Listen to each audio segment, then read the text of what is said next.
Hello दोस्तों, स्वागत है आप सभी का आपका अपना चैनल फिजिक्स पढ़ना में। तो आप सभी लोग कैसे हैं? मैं आशा करता हूं कि आप सभी लोग मस्त होंगे। और आज की क्लास हमारे बहुत ही ज़बरदस्त होने वाले हैं, क्योंकि इसमें हम लोग पढ़ने वाले हैं ध्रुवित तथा अध्रुवित प्रकाश के बारे में। और ध्यान दें, हम लोगों को तो बस ये जानकारी था कि भाई प्रकाश क्या है, लेकिन अब समझ में आ रहा है कि भाई प्रकाश में भी दो तरह के हो गए क्या। तो इसके पीछे की क्या रीजन हो गई जहाँ प्रकाश दो हिस्सा में डिवाइड हो गया है, एक ध्रुवित प्रकाश एक अध्रुवित प्रकाश। तो ये क्या मामला है, चलिए आज की इस क्लास में हम लोग जानते हैं। और ये टॉपिक बहुत ही वीवीआई है, क्योंकि यहाँ से क्वेश्चन एग्जाम में बन सकते हैं, इसीलिए हम लोग इसको एकदम अच्छे से समझेंगे। और ये क्या होते हैं भाई अध्रुवित प्रकाश या ध्रुवित प्रकाश। देखिए, हम लोगों को ये तो जानकारी है कि प्रकाश एक विद्युत चुंबकीय तरंग है।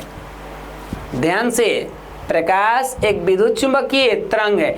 इस बात में जब हम बोल रहे हैं तो आपके माइंड में क्या जा रहा है, यानी जो प्रकाश भैया हैं इनके अंदर विद्युत का भी कुछ गुण है और चुंबक का भी गुण है। जब हम लिख रहे हैं इस बात को थोड़ा सा समझा जाए बेसिक तौर पर, इनकी जानकारी हम लोग कर रहे हैं तुरंत ही, लेकिन थोड़ा सा आइए हम लोग समझ लेते हैं कि ये कहानी क्या है इसकी। जब बात की जाती है कि प्रकाश अपने आप में विद्युत, क्या जी, विद्युत और यहाँ पर चुंबकीय, यानी इसमें दो लोग मिल गए हैं ना।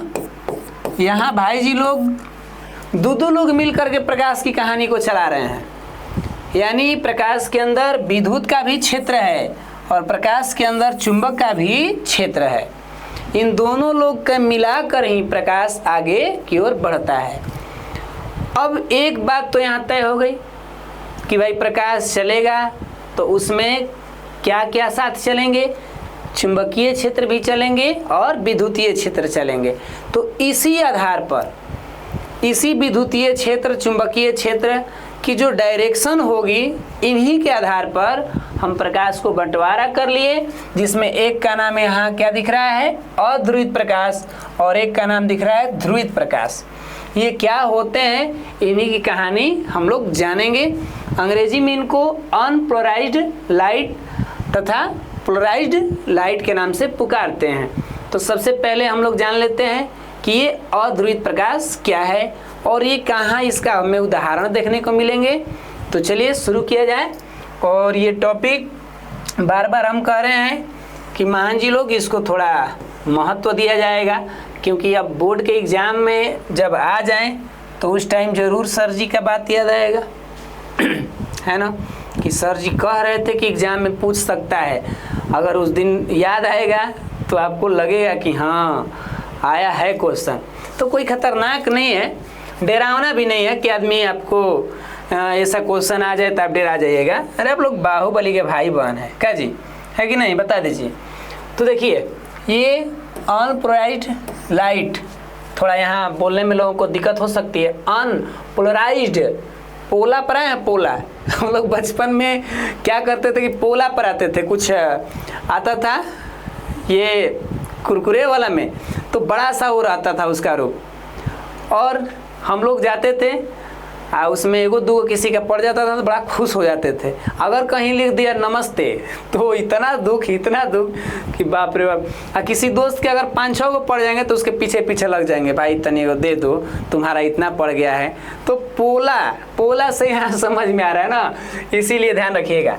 क्या कह रहा है ये अध्रुवित प्रकाश, इससे पूछा जाए कि भाई साहब तुम क्या हो, तुम्हारा नमे में लगा है जिसमें अ लग जाता है मतलब वो अपवाद कर देता है, वो नियम कानून को फॉलो ही नहीं करता है ना।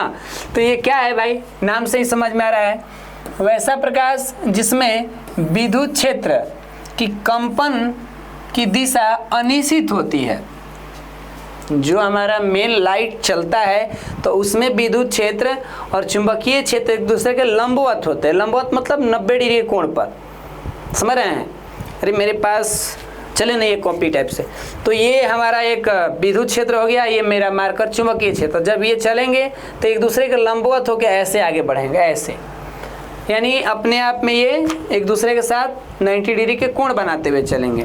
तो हे जी क्या कह रहा है जी, वैसा प्रकाश जिसमें विद्युत क्षेत्र की जो कंपन होती है, वाइब्रेशन होती है, वो अनिश्चित होगी, उसका कोई लिमिटेशन ही नहीं, कभी इधर कभी एने कभी उधर, ऊपर नीचे दुनिया जहान केनाहू कंपन कर देगा, ऐसी बात थी। तथा ये लगातार और अनियमित रूप से बदलती भी रहती है। लो, एक तो कह रहा है कि जो विद्युत क्षेत्र हैं वो कंपन करेंगे भी तो अनिश्चित दिशा में, और दूसरी बात कि ये प्रकाश भाई साहब लगातार अनियमित तरीका से जिधर मन उधर अपना काम करते रहेंगे। तो इस तरह की चीज़ों को तो हम लोग डायरेक्टली अपवाद कह सकते हैं, जिसमें अलग या समझ लिया कि अपवाद या अध्रुवित प्रकाश, मतलब इसका कोई नियम कानून नहीं। भीड़ जुटी हुई है और अचानक भगदड़ मचा, तो वहाँ पर अब कौन सा फ्लो करेंगे नियम, ये वाले फ्लो करेंगे। हम लोग जापान वाले तो हैं नहीं। जापान के अंदर भाई ऐसे बहुत से घटनाएं देखने को मिली है जहाँ कोई मान लीजिए कि अचानक किसी प्रकार की घटनाएं घटने लगी, कोई दुर्घटना हो रही है, वहाँ बहुत सारे लोग जुटे हैं, उन लोगों में इतना डिसिप्लिन होता है कि वो लोग घबराते नहीं हैं, एक नियम कानून से अपना निकल जाते हैं, साइड से अपना चल देते हैं, जिसमें भाग दौड़ के चलते लोगों को मौत नहीं हो पाता। और हमारे यहाँ थोड़ी भी कुछ गड़बड़ी सुनाई दे दे और हज़ारों लोग को भीड़ जुटी हो, चलेंगे अपना अपना जान बचाने के लिए। तो भाई साहब ये हमारे एग्जाम्पल देखने को मिल रहे हैं अध्रुवित प्रकाश का, कि इसमें दिशाएं अनिश्चित होगी, और साथ में ये सारे कहानी आप समझ ही गए हैं। तो इस आधार पर हम इसे क्या कहेंगे, अध्रुवित प्रकाश। ये कहाँ मिलता है विभिन्न दिशा में देखने को, तो सूर्य जी के बात ही क्या करना, सूर्य जी के प्रकाश आते हैं तो छा जाता है चारों तरफ, कोई डायरेक्शन की बात नहीं। बल्ब की तो कहानी ही, आग जलेगा तो जहाँ मन वहाँ प्रकाश की रोशनी दिखेगी, जहाँ तहाँ, एक जगह डायरेक्ट थोड़ी जाएगा। अभी लाइट पर रहता है, इधरों से आ रहा है, इधरों से आ रहा है, नीचे से भी लाइट आ रहा है, इधरों से आ रहा है। तो भाई साहब ये सारे लाइट के जो सोर्स हैं ये हैं अध्रुवित, इनकी कोई निश्चित कंपन नहीं हो रही है इसमें, और ना ही इनकी कोई निश्चित दिशा हो रही है। तो मैं उम्मीद है कि अध्रुवित प्रकाश को आप समझ गए होंगे। बस माइंड में ये रखिएगा कि प्राकृतिक स्रोत, जो प्राकृतिक स्रोत है ना, नेचुरल सोर्स, अंग्रेजी में हम लोग क्या लिखते हैं, नेचुरल सोर्स। तो ये सारे लोग जो हैं क्या है भाई, अपने आप में अनपोलराइज्ड लाइट हैं, ठीक है ना, बिल्कुल। अब पहुंचते हैं हम लोग कहाँ पर, अपनी दूसरी कहानी के तरफ। और दूसरी कहानी क्या है, जल्दी बता दीजिए भैया लोग। तो दूसरी कहानी का नाम हो गया कह रहे हैं ध्रुवित प्रकाश। और कहते कहते ना मन में वो पैटर्न बन गया है। ये ध्रुवित क्या होता है, अब थोड़ी सी कहानी इसकी अलग है। ये तो कहता है कि हमारा जीवन जो है ना डिसिप्लिन वाला है, और जब डिसिप्लिन वाला के साथ बात की जाएगी तो थोड़ा सतर्कता से भाई, क्योंकि जिसके अंदर कुछ है, किसी के अंदर डिसिप्लिन अगर है तो डायरेक्टली उसके जैसे मन वैसे पेश तो आएंगे नहीं। अनुशासन वाले व्यक्ति के साथ अनुशासन तरीका से, तो चलिए इनसे थोड़ा बढ़िया से बात करेंगे, ज़्यादा हम लोग इनके साथ इधर उधर नहीं करें तो खिसिया जाएंगे। तो ये ध्रुवित प्रकाश जी से पूछा गया कि आप क्या हैं भाई, तो ये तो डायरेक्ट कह दिया कि हम अनुशासन वाले हैं, मेरे अंदर जो भी होगा वो निश्चित होना चाहिए ना। तो कह रहा है कि वैसा प्रकाश जिसमें विद्युत क्षेत्र की जो कंपन होगी, जो इलेक्ट्रिक फील्ड की कंपन हो रही है, वो एक निश्चित दिशा में होती है। जो कंपन कर रहा है, वाइब्रेट करके जा रहा है, वो कर एक निश्चित दिशा में जाएंगे, विभिन्न दिशा में नहीं। पिछला वाला क्या कह रहा था, पिछला वाला हिमालय लाइट सोर्स तो हेनियो चल जाएगा, इधरों चल जाएगा, इधरों चल जाएगा, इधरों चल जाएगा, इधरों चल जाएगा, किधरों चल जाएगा। लेकिन ये कह रहा कि ना ना, हम कहीं नहीं जाएंगे, हम जाएंगे तो एक नियम के अनुसार जाएंगे, हमको लापरवाह ना समझना, हम कहीं अध्रुवित प्रकाश ना है, हमको हल्का में भी ना लेना, नहीं तो तुम्हारा कहानी गोल कर देंगे। ऐसा बात है इसमें, देख रहे हैं ना, दहाड़ रहा है, बाहुबली है ये। तो देखिए कह क्या रहा है कि जब इसके अंदर की जो क्षेत्र की कंपन की जो दिशा है वो निश्चित हो जाए तो भाई साहब उसे हम ध्रुवित प्रकाश कहेंगे, ध्रुवित प्रकाश कहेंगे। क्लियर। अब इसकी एग्जाम्पल कहाँ देखने को मिलेगी, ये तो साधारण स्रोत से कहीं मिलेगा नहीं, तो इसके लिए कुछ काम करना पड़ेगा। अनपढ़ रहने के लिए कोई पढ़ाई लिखाई की ज़रूरत नहीं है, कोई स्कूल जाने की ज़रूरत नहीं है, लेकिन पढ़ने के लिए भाई बहुत सारे ज्ञान सीखने पड़ेंगे। तो ध्रुवित होने के लिए सीखने पड़ेंगे और अध्रुवित होने के लिए कोई ज़रूरत ही नहीं है, जहाँ मनता है एग्जाम्पल दिख जाएगा, है कि नहीं। तो इसके लिए एग्जाम्पल मिलेंगे धूप के चश्मे से प्राप्त प्रकाश। जो धूप के चश्मा ब्लैक कलर के आदमी लगाते हैं धूप से चश्मा से बचने के लिए, उसके अंदर इसकी कुछ एग्जाम्पल देखने को मिलेंगी जो ध्रुवित प्रकाश का रहेगा। उसमें सिस्टम होता है, उसकी बनावट कुछ अजीब होती है, इस पर हम विस्तार से बात करेंगे। अभी तो पार्टी शुरू हुई है इसकी ना, तो हम लोग इसको थोड़ा गहराई से पढ़ेंगे।